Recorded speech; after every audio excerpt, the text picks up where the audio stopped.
आज हम बात करेंगे घुटने के पेन के रिलेटेड कि घुटने के पेन कैसे होते हैं, क्यों होते हैं, उसको कब डॉक्टर को आपको दिखाना चाहिए और इसका क्या इलाज करना चाहिए। और फ्रीक्वेंट जो क्वेश्चंस होते हैं जो लोग के मन में बार बार होते हैं घुटने को लेके, उस बारे में बात करेंगे हम। पहला जो घुटने के बारे में हम बात करेंगे कि इसके जो नॉर्मल लोगों को कई बार दर्द होता है बट कोई इंजरी नहीं होती है उनकी, और उनको घुटने में दर्द होता है। ये बहुत सारे पेशेंट हमारे पास ऐसे होते हैं जिनके ये क्वेश्चन होते हैं।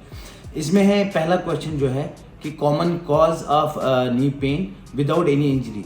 वो ये होता है कि कई बार हम ओवर यूज़, ज़्यादा यूज़ जब हम घुटने की करते हैं, यानी कि कुछ ज़्यादा कोई एक्सरसाइज हो गई या हम कोई ऐसा काम करते हैं जैसे कि हमारे घुटने फ्लोर पे टच हो गए और हमारे जो कुछ जो घुटने की एक कटोरी होती है उसके ऊपर एक टेंडन जिसको हम बोलते हैं वो उस पर घिस जाता है, फ्रिक्शन ज़्यादा होती है जिसकी वजह से वो सूज जाता है, जिसको हम टेंडनाइट्स बोलते हैं या टेंडनोपैथी बोलते हैं। वो एक रीज़न हो सकता है सूजने का। और दूसरा ये है कि घुटने के बीच में एक हमारे पास एक थैली जैसी होती है जिसमें वो ऑयल टाइप का एक चीज़ रहता है जो जिसको हम एक शुद्ध भाषा में कई बार ग्रीस भी बोलते हैं लोग। ऐसा कुछ होता है जो वो थैली सूज जाती है। तो ये एक कॉमन कॉज होता है विदाउट इंजरी, ओवर यूज़ होने की वजह से, या हम गलत कोई उठते बैठते हैं या हमने बहुत देर तक फ्लोर पे पैर रखे, जैसे मेड सफाई करते हैं या घर में हम सफाई करें और हमने घुटने टच किए फ्लोर पे और बार बार करते रहे उस पर फ्रिक्शन होती रही,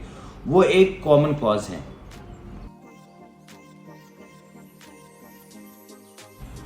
अब दूसरा क्वेश्चन ये है कि common cause of knee pain जो कॉमन है, जैसे कि 4-5 कॉमन है, जैसे कि हमारे को आर्थराइट सबसे ज़्यादा कॉमन पाया जाता है। दूसरा ये है कि स्प्रेन हो गया या स्ट्रेन हो गया हमारे में, या कार्टिलेज टियर हो गया, ये हमारे कॉमन कॉज होते हैं नी इंजरी में। जैसे कि स्प्रेन स्ट्रेन में जैसे एसीएल में हुआ, ठीक है, एसीएल टेयर हुआ या ग्रेड 1 ग्रेड 2, या मीडियल लेटरल मेनिस्कस होती है वो हो गया, या लिगामेंट है मीडियल लेटरल के उनमें टेयर हो गया, कुछ हुआ किसी स्पोर्ट्स की वजह से, या कोई सडनली मूवमेंट हो गई, या कोई आप जंप करे थे उसकी वजह से हो गया।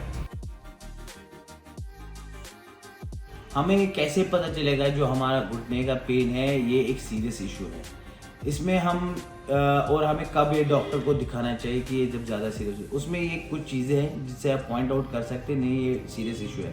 लाइक कि आप इस पैर पे वेट नहीं दे पा रहे खड़ा होके, या आप पैर सीधा नहीं कर पा रहे, या बेंड पूरा नहीं कर पा रहे, स्वेलिंग बहुत ज़्यादा है, रेडनेस आई है, या अब कई बार पेशेंट को किसी को फीवर भी आता है, इस हद तक भी होता है किसी को, तो दैट मीन्स कि आपको डॉक्टर को दिखाना चाहिए। अब इसके बाद जो क्वेश्चन है दैट इज आर्थराइट्स क्या होता है घुटने में, आर्थराइट्स किस चीज़ को बोलते हैं। आर्थराइट्स वो चीज़ होता है जो हमारा घुटना है, जॉइंट जो है, इसके बीच का जो कार्टिलेज है ये खराब होना शुरू होता है, हमारा घुटना जो है घिसने शुरू होता है, या एक साइड में इसका जो स्पेस है, जो गैप होती है वो कम होती है, तो वो एक आर्थराइट्स का लक्षण होता है स्टार्टिंग में। ये बहुत कॉमन पाया जाता है विद एज, जितनी जितनी हमारी एज बढ़ती है उसमें कॉमन पाया जाता है। कई बार हमारे को कोई इंजरी नहीं होती, कुछ नहीं हुआ, तो और सडनली आपको घुटने में पेन होता है पीछे की तरफ से, तो वो क्या होता है, एक नस होती है जो हमारा ब्लड हार्ट की तरफ वापस ले जाता है, वहाँ पे अगर क्लॉट आ जाता है उसमें पॉप्युलेटल वेन में, तो उस कारण वो पेन बढ़ जाता है, वहाँ स्वेलिंग होती है, पेन बहुत ज़्यादा होता है, रेडनेस होता है, तो उस कंडीशन में भी आपको डॉक्टर को दिखाना चाहिए। क्या हमें आर्थराइट्स में या घुटने की पेन में चलना चाहिए? एक स्टडी जो अभी रिसेंटली पब्लिश हुई है जुलाई 2022 में जो हुई थी, उसमें ये था कि अगर आपको आर्थराइट्स है या नी पेन है तो अगर जितना आप चलेंगे उतना आपको फ़ायदा ज़्यादा अच्छा होगा।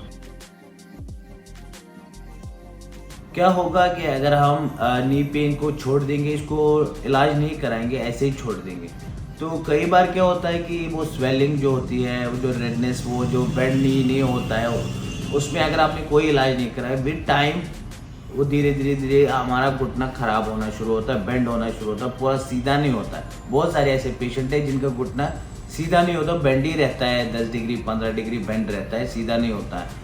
तो या बेंड पूरा नहीं होगा, बेंडिंग भी होगी तो फुल बेंडिंग नहीं होगी, वो एक डिफॉर्म जॉइंट बन जाता है। डायग्नोसिस एंड इसके जो टेस्ट है, फिजिकल एग्जामिनेशन है, उसके बारे में बात करेंगे। इसके जो टेस्ट होते हैं, फिजिकल एग्जामिनेशन करते हैं हमारे ऑर्थोपेडिक करते हैं या फिजियोथेरेपिस्ट जो आपके होंगे वो करेंगे। फिजिकली आपको एग्जामिन करेंगे, उससे भी पता चलता है, या उससे नहीं देखेंगे उसके बाद जो नेक्स्ट होता है वो एक्सरे सिंपल कराएंगे आपके नी का, चाहे वो स्टैंडिंग में हो या लेट के हो। तो उसके बाद जो उससे हायर होता है दैट इज़ एमआरआई। एमआरआई में आपका एसीएल जैसे लिगामेंट है वो भी पता चलता है, मेनिस्कस है या जो भी है, कुछ भी टूटा है अंदर, सॉफ्ट टिश्यू जितने भी हैं स्ट्रक्चर्स वो सारे पता चल जाते हैं। घुटने के साथ आर्थराइट्स अगर होगा या वहाँ पे कई बार स्पेस एक साइड से रिड्यूस हुआ, वो तो खैर एक्सरे में पता चलता है। बट अगर आपका थोड़ा सा भी कुछ भी माइन्यूट चेंज है, कॉन्ड्रोमलेशिया पटेला हो गया, कुछ भी हुआ घुटने में रिलेटेड, वो एमआरआई में फिर पता चलता है, दैट इज द फाइनल। अब ये है कि घुटने को हम ट्रीटमेंट कैसे कराएं, कंजर्वेटिवली या सर्जिकली। पहला होता है पार्ट हमेशा कंजर्वेटिवली।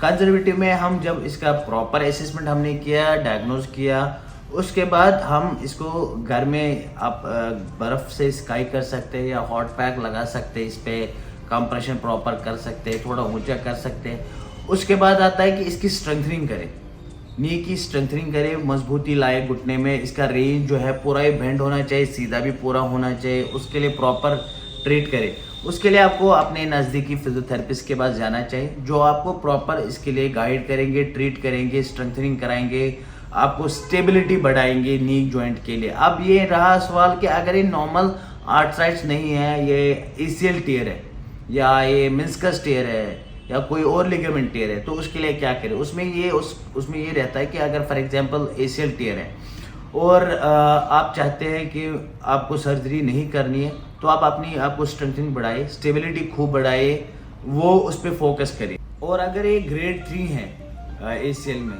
तो इसमें फिर सिंपली है कि सर्जरी होगी। बट ये है कि कई बार अगर आप नहीं चाहते सर्जरी करना, कंजर्वेटिव चाहते, तो एज लॉन्ग एज ये चलता रहा, आपको परेशान नहीं कर रहे, विद एज आर्थराइटिस के चांसेस से बढ़ेंगे। सो जितना हो सकता है आप कंजर्वेटिव करें। जब नहीं आपसे हो सकता है तो तब आप अपने सर्जन से बात करें सर्जरी, क्योंकि ये इलेक्टिव सर्जरी, जब भी आपके पास टाइम हो तब आप सर्जरी करें। बट ये है ज़रूर ध्यान रखें, प्री ऑपरेटिव जो फिजियोथेरेपी होती है, प्री ऑपरेटिव रैप जिसको हम बोलते हैं, उसमें क्या हम अपनी मसल्स को बहुत स्ट्रॉन्ग करते हैं, सो दैट सर्जरी के बाद पोस्ट रैप जो है हमारे लिए बहुत ईजी होता है। पेशेंट को रिकवरी में बहुत कम टाइम लगता है एज़ कम्पेयर टू नॉर्मल जो सीधे आए सर्जरी कराई, फिर उनको टाइम लगता है वापस रिकवरी में। और जिन्होंने पहले अच्छे से स्ट्रेंथनिंग खूब कराई होती है, फिर उसके बाद सर्जरी करते हैं, तो उनको कम टाइम लगता है। और नटशेल में अब इसमें मैं कंक्लूजन पे ये बता दूं कंक्लूजन में कि जब भी हमें नी पेन हो, थोड़ा सा रेस्ट करें, प्रॉपर रेस्ट करें। रेस्ट से अगर आपको लग रहा आराम है, घर में हॉट पैक या नहीं आराम आ रहा है, तो you should consult A physiotherapist और ऑर्थोपेडिक। वो आपको प्रॉपर आपको एडवाइस करेगी आपको क्या करना चाहिए। और हमेशा फर्स्ट लाइन ऑफ ट्रीटमेंट ये होता है कि हम कंजर्वेटिवली ट्रीट करें, जिसमें हमें मेन होता है कि हम स्ट्रेंथनिंग कराएं, प्रॉपरली रिलीज करें। कई बार मसल इम्बैलेंस हो तो उनको प्रॉपर ठीक ठाक करें, वापस करें। वो आपके फिजियोथेरेपिस्ट समझ जाएंगे कि क्या करना है आपके लिए, बेस्ट जो आपके लिए होगा वो आपको करेंगे। और ऐसे वीडियो देखने के लिए हमारे साथ जुड़े रहे। Thanks for watching our video. Please like, subscribe और शेयर करना ना भूलें। Thank you very much.